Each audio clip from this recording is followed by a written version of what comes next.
मायके का फर्ज निभाओ या ससुराल की जिम्मेदारियां। कैब बहुत तेजी से सड़क पर भाग रही थी और उससे ज़्यादा तेजी से शायद उसका दिल धड़क रहा था। आज सुहाना ने शायद पहली बार खुद में एक बहुत बड़ा निर्णय लिया था, जो शायद उसे काफ़ी पहले ले लेना चाहिए था। शादी के पिछले 5 वर्षों में वह सिर्फ एक आदर्श बहू बनकर अपने ससुराल के कर्तव्य निभा रही थी। जब भी कभी त्योहार पर या समारोह में जाने की बात होती, राघव का एक ही जवाब होता, तुम्हारे लिए ससुराल की जिम्मेदारी पहले है। तुम इस घर की बहू हो, मायके की वहाँ की जिम्मेदारियां निभाने के लिए तुम्हारी भाभी है। हर बार जाने अनजाने उसने अपने मायके को अपने ससुराल की बात ही रखा। शादी के बाद यदि ससुराल वालों की सोच और विचार वही पुराने और घिसे पिटे रहे, तो घर की शांति बनाए रखने के लिए फिर शायद एक औरत के पास और कोई चारा नहीं रह जाता है। कभी जब वो हिम्मत करके कोई कदम उठाने की सोचती, तो राघव हंसते हुए कहता कि हाँ, जाओ अपने मायके, देखिए तुम्हारे भैया भाभी कब तक रखते हैं। माँ के जाने के बाद ससुराल के ये घिसे पिटे पुराने रिवाज एक लड़की के मायके को और भी दूर कर देते हैं। ससुर जी अक्सर कहते हैं, बहू हो बहू की तरह रहो, बेटी बनने की कोशिश मत करो, क्योंकि बहू के कर्तव्य होते हैं जो उसे निभाने ही होते हैं। हमारे घर में कुछ नियम कायदे हैं, उन पर बहू को चलना ही होता है, मानना ही होता है। जब कभी सुहाना राखी पर ससुराल के कर्तव्य निभाने की वजह से नहीं जा पाती, तो कितना दुख होता है। इस वजह से वह अपने मायके के प्रति जिम्मेदारियां भी नहीं निभा पाती थी। जब भाई बीमार पड़ा तो घर में उसकी ज़रूरत थी, तब भाभी ने कहा था, सुहाना, बंटी अभी बहुत छोटा है, पापा जी उसे संभालते हैं, मुझे अस्पताल में रहना होता है, फिर घर में खाना भी बनाना होता है। पापा भी कोशिश करते हैं, पर हम दोनों की बड़ी परेशानी हो रही है। मेरे मम्मी पापा की भी तबीयत ठीक नहीं होने के कारण नहीं आ पा रहे हैं।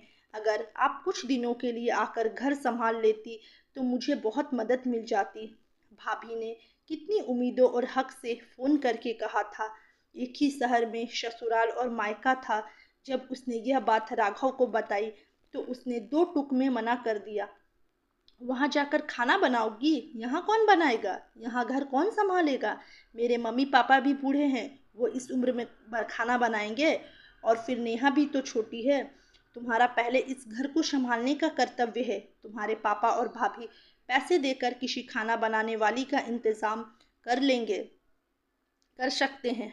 राघव, तुम कैसी बातें कर रहे हो? ठीक है, मैं त्योहार पर नहीं जा पाती, तुमसे कुछ नहीं कहती, पर तबीयत खराब होने पर दुख में भी यदि मैं अपने मायके नहीं जाऊं, तो यह गलत है ना?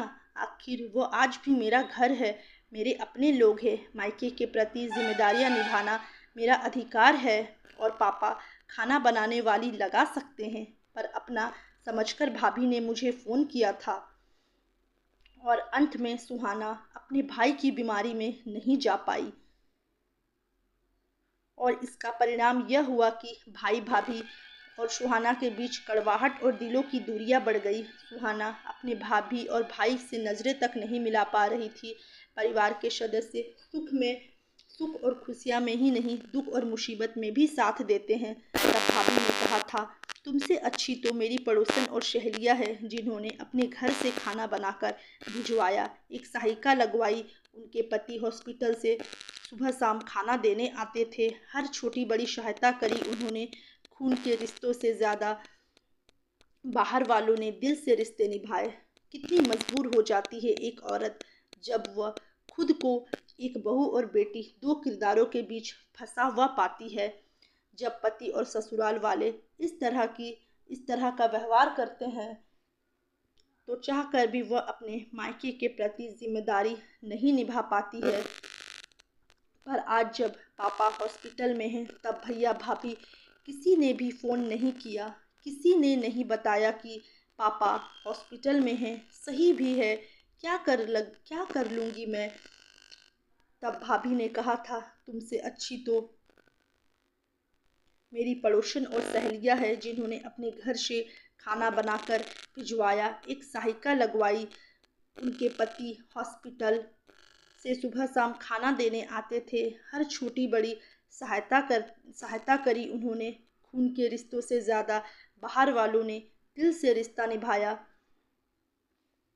इतनी मजबूर हो जाती है एक औरत जब वह खुद को एक बहू और बेटी, दो किरदारों के बीच फंसा हुआ पाती है। जब पति और ससुराल वाले इस तरह के व्यवहार करते हैं तो चाह कर भी वह अपने मायके के प्रति जिम्मेदारी नहीं निभा पाती है। पर आज जब पापा हॉस्पिटल में थे तब भैया भाभी किसी ने भी फोन नहीं किया, किसी ने नहीं कहा, किसी ने नहीं बताया कि पापा हॉस्पिटल में हैं। सही भी है, क्या कर लूँगी मैं। जब जाकर राघव को बताया तो उसने जवाब दिया, ठीक है तुम मिलकर आ जाना, मैं ऑफिस के बाद चला जाऊंगा। राघव, मैं सोच रही थी कि नेहा को लेकर कुछ दिनों के लिए मायके चली जाऊं, भाभी को सहारा हो जाएगा। और फिर वही कहानी दोहराई गई। राघव और ससुर ने मना कर दिया। मिलकर आ जाओ और उस दिन तो ठीक है चली जाओ, पर अब से मुझसे कोई उम्मीद नहीं करना। नेहा के कारण तुमसे रिश्ता रहेगा, इसी की वजह से तुम अभी इस घर में रह सकती हो। सुहाना ने एक और निर्णय लिया, अपनी नौकरी दोबारा शुरू करनी है, आत्मनिर्भर बनना है। जब एक औरत आत्मनिर्भर बन जाती है तो उसके दिल के आधे से ज़्यादा डर खत्म हो जाता है। एक अलग ही हिम्मत और आत्मविश्वास सा आ जाता है। मैडम, यहीं उतरना है ना आपको? ड्राइवर की आवाज़ से सुहाना ख्यालों से बाहर आई। पैसे देकर घर में घुसी। भाभी बिट्टू को खाना खिला रही थी और भाई दुकान पर था। भाभी, मैं पापा के लिए खाना लेकर जाती हूँ। हॉस्पिटल में मैं ही रहूँगी पापा के साथ, आप घर संभाल लेना। नेहा आपको नहीं करेगी परेशान, मैंने समझा दिया है इसको। आज आज कैसे आ गई तुम? घर वालों ने अब आने दे दिया, भाभी ने व्यंग्यात्मक स्वर में कहा। भाभी, ऐसा मत कहो, आप समझती हो मेरी मुश्किल है। आज बहुत हिम्मत करी है मैंने। मैं मानती हूँ मायके के प्रति भी मेरी जिम्मेदारियाँ है और यहाँ की जिम्मेदारी निभाना मेरा अधिकार है, हक है। आइंदा आपको मेरी तरफ से कोई शिकायत नहीं होगी, सुहाना ने सिर झुकाते हुए कहा। और सुहाना दिन रात अपने पापा की सेवा में जुट गई। कुछ दिनों में ही पापा ठीक होकर घर आ गए। पर सुहाना के भाई भाभी के दिल में अभी कड़वाहट गई नहीं थी। भाई के समय कहाँ आ पाई थी उसका गुस्सा, अभी तक था उन्हें। पर जब भाई ने कहा, सोचा होगा पापा की सेवा कर लो तो जायदाद में हिस्सा मिल जाएगा, सुहाना को दिल में चोट लगी। भैया, आप कहो तो मैं लिख कर देती हूँ, मुझे जायदाद में कोई हिस्सा नहीं चाहिए। इसलिए नहीं आई कि जायदाद में हिस्सा नहीं चाहिए मेरा मायका बना रहे, बल्कि इसलिए कि जब मैंने अपने मायके की जिम्मेदारियाँ निभाई ही नहीं तो किस अधिकार से मैं अपने मायके पर अधिकार जमाऊं। आखिर मायके की जिम्मेदारियाँ निभाना भी तो मेरा कर्तव्य था, मेरा अधिकार है। अगर मैं अपने अधिकार बखूबी निभा पाती तो वह अधिकार भी हक से मांगती। मैं बहुत शर्मिंदा हूँ कि जब आपको मेरी ज़रूरत थी मैं नहीं आ पाई। अगर आप मुझे समझ सको तो मुझे माफ़ करना, मैं आज भी आपकी वही बहन सुहाना हूँ। कहते हुए सुहाना की आँखों से आंसू निकल गए। सुहाना, पता नहीं किस बात का गुस्सा था मुझे, मैं जानता हूँ बचपन से तुझे। कहते हुए भैया ने सुहाना को गले से लगा लिया। भाभी ने भी अपनी बातों के लिए माफ़ी मांगी। दिलों की सारी कड़वाहट और गलतफहमियां खत्म हो गई थी। आज सच में सुहाना को अपना मायका वापस मिल गया था। तभी अचानक से फ़ोन की घंटी बजती है। सुहाना का मोबाइल बजता है। पता चला सासू जी को हार्ट अटैक आया था और वो पैरालाइज है, बिस्तर पर है। पड़ोस की काजल भाभी ने फ़ोन करके बताया। सुहाना की आंखों से आंसू निकल पड़े। क्या पिछले 4 सालों से उसने जो दिल से कर्तव्य निभाए, उसका कोई मोल नहीं रहा। एक पल में सिर्फ इसलिए कि वह अपने मायके में अपनी जिम्मेदारी निभाने आ गई तो एक ही पल में पराया कर दिया। सब कुछ भुला दिया सब कुछ भुला दिया गया। सुहाना नेहा को लेकर निकल पड़ी ससुराल अपने कर्तव्य को निभाने के लिए। कोई ज़रूरत नहीं है तुम्हारी, एक नर्स रखी है माँ की देखभाल के लिए, खाना बनाने वाली भी है। जाओ जाकर निभाओ अपने मायके की जिम्मेदारियाँ। पहले राघव ने गुस्से में कहा। अरे तुम्हें तो बेटी बनकर अपने सास ससुर की सेवा करनी चाहिए थी, सब कर्तव्य भूल गई तुम, ससुर जी ने गुस्से में कहा। सुहाना ने अपनी मुठ्ठियाँ भींची। उसके दिल ने कहा, आज तो बोलना ही पड़ेगा।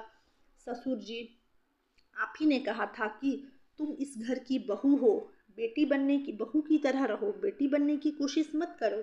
आज मैं क्यों बेटी बनूं? जब ससुराल की जिम्मेदारियां निभाने की बात होती है तो मैं बहू होती हूँ जो सिर्फ कर्तव्य निभाएं, अपने मायकों को भूल जाएं और जब दुख के समय सेवा करवाने का समय आए तो बहू बेटी बनकर सेवा करे, अपनी जिम्मेदारी निभाएं। ऐसा क्यों नहीं बनना मुझे बेटी ससुराल में? मैं एक बहू बनकर अपनी जिम्मेदारियां कर्तव्य मानकर निभाऊंगी और मायके में अपनी जिम्मेदारियां एक बेटी बनकर अधिकार मानकर निभाऊंगी। राघव, मैं नहीं कहती अगर तुम मेरे मायके की जिम्मेदारियां निभाओ तो ही मैं ससुराल की जिम्मेदारियां निभाऊंगी। तुमसे कोई उम्मीद नहीं करी है, ना कभी करूंगी। एक बेटी काफ़ी है अपने माता पिता की सेवा करने के लिए भी और एक बहू बनकर अपने सास ससुर की सेवा करने के लिए भी। कहते हुए सुहाना सासू जी के कमरे में उनकी सेवा करने चली गई। राघव और ससुर जी अवाक से देखते रह गए। शायद उन्हें पश्चाताप या गलती महसूस हो रही थी। सुहाना ने दिल से अपनी सासू जी की सेवा करी जैसे वो हमेशा करती थी, पर आज उसने अपने मायके और ससुराल की जिम्मेदारियों के बीच संतुलन बनाना सीख लिया था। तो दोस्तों, अगर आप लोग को ये कहानी अच्छी लगी होगी तो वीडियो को लाइक ज़रूर करें और चैनल पर नए आए हों तो चैनल को सब्सक्राइब करना ना भूलें। इसी तरह की पारिवारिक कहानियों के साथ रोज़ाना मैं आपसे मिलती रहूँगी। चलिए मिलते हैं नेक्स्ट वीडियो पर, तब तक के लिए बाय बाय, टेक केयर।